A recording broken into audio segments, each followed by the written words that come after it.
এই সংসারে জয়লাভ করার জন্য, সাফল্য লাভের জন্য শক্তি, ধৈর্য, সাহস, মিত্রদের সঙ্গ, এই সব ছাড়া আর কি আছে যা অত্যন্ত প্রয়োজনীয়? বিশ্বাস।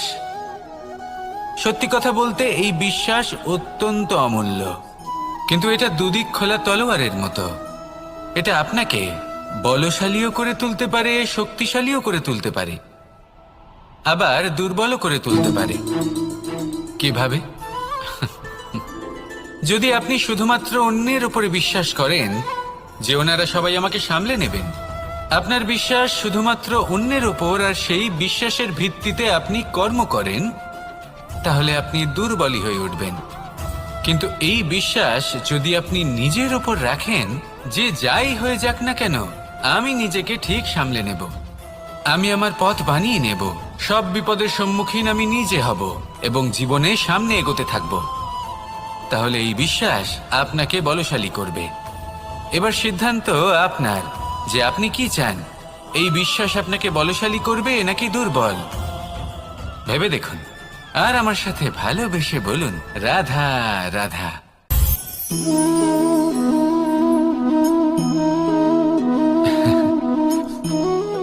ঘুমের মধ্যে আমরা বিভিন্ন ধরনের স্বপ্ন দেখি, কিছু সুখের, কিছু দুঃখের, কিছু অত্যন্ত ভয়ানক।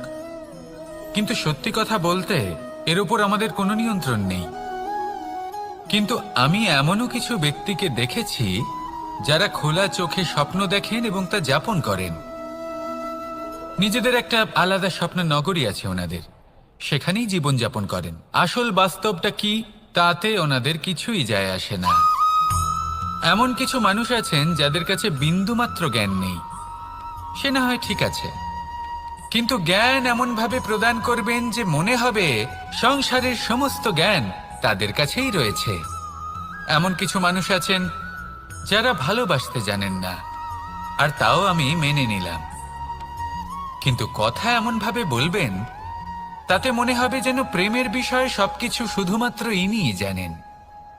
এবার আমি এমন কথা অবশ্যই বলছি না যে আপনি এরকম করেন, কিন্তু যদি কোনো ব্যক্তি এরকম করেন তাহলে তার এটা মাথায় রাখা উচিত যে সেই ব্যক্তি অন্য কারোর সাথে নয়, নিজের সাথে অনুচিত করছেন।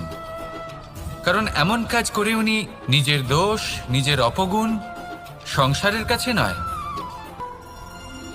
আমি কি আজ সেই জীবন যাপন করছি যেমন আমি যাপন করতে চেয়েছিলাম? যদি এই প্রশ্নগুলোর উত্তর হ্যাঁ হয় তাহলে এগোতে থাকুন, নয়তো থেমে যান এবং বিচরণ করুন। মনে রাখবেন, এই সংসার অত্যন্ত জটিল আর এতে হারিয়ে যাওয়া অত্যন্ত সরল। সেই জন্য নিজে থেকে বারবার থামা এবং জীবন চিন্তন করা অত্যন্ত আবশ্যক। তাহলে সেটাই করুন, আর আমার সাথে ভালোবেসে বলুন, রাধা রাধা। এই সংসারে সব থেকে বেশি কঠোর এবং বলশালী ধাতু হলো লৌহ, অর্থাৎ লোহা।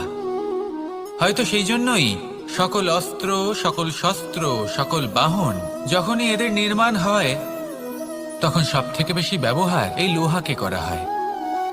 এবার এই লোহার একটা বিশেষ গুণ রয়েছে, সেটা এটাই যে লোহাকে আপনি অন্য কোনো ধাতু দিয়ে কাটতে পারবেন না। লোহা দ্বারাই লোহাকে কাটা সম্ভব। এবার এটা কিভাবে সম্ভব? যে লোহাকে কাটতে হবে তাকে গরম করা হয়, যে লোহা দ্বারা কাটতে হবে সেটাকে ঠান্ডা রাখতে হয়, অর্থাৎ ঠান্ডা লোহা দ্বারা গরম লোহা কাটা হয়। এবার এই যুক্তি, তার প্রয়োগ আমাদের জীবনেও করা যেতে পারে। যদি আপনার কাছে শক্তি থাকে, যদি আপনি বুদ্ধিমান হন, আর যদি আপনার মন স্থির হয়, শান্ত হয়, তাহলে এই সংসারকে আপনি বদলাতে পারবেন।